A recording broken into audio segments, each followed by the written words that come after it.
আউযুবিল্লাহি মিনাশ শাইতানির রাজিম। বিসমিল্লাহির রহমানির রহিম। রাজনৈতিক নেতৃবৃন্দের চাওয়া পাওয়া ছিল অনেক বেশি, রাজনৈতিক দলগুলোর চাওয়া পাওয়া ছিল অনেক বেশি।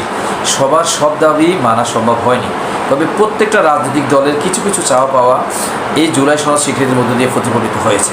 যেমন এনসিপির দাবি ছিল যে গণপরিষদ গঠন, তাদের এই দাবিটা মানা হয়েছে। জাতীয় সংসদ নির্বাচন অনুষ্ঠিত হওয়ার পরে নির্বাচিত এমপিদেরকে নিয়ে একটি জুলাই সাংবিধানিক সংস্কার পরিষদ গঠন করা হবে। এই জুলাই সাংবিধানিক সংস্কার পরিষদ 180 দিনের মধ্যে যাবতীয় সাংবিধানিক সংস্কার কাজ সম্পন্ন করিবেন।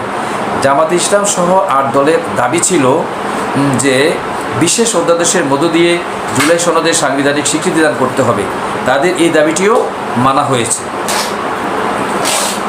প্রেসিডেন্টের বিশেষ অধ্যাদেশের মধ্য দিয়ে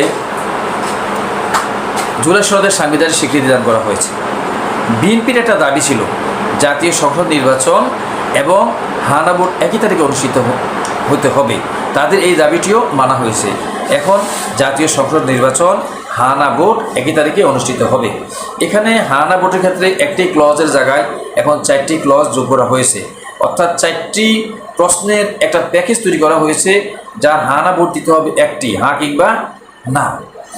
এখন জুলাই সনদ আপনার সাংবিধানিক স্বীকৃতি দিয়ে অধ্যাদেশ জারি করার পরে অপেক্ষায় থাকতে হবে আমাদেরকে রাজনৈতিক নেতৃবৃন্দের দলীয়ভাবে আনুষ্ঠানিক প্রতিক্রিয়া কী আসে। এরপরে আমরা আপনাদের সাথে আবার রাজনৈতিক নেতৃবৃন্দের প্রতিক্রিয়া নিয়ে আবার আপনাদের সাথে নিউজ করবো। সবাই ভালো থাকুন। ওমা তৌফিক ইল্লা বিল্লাহ। আসসালামু আলাইকুম ওয়া রাহমাতুল্লাহ।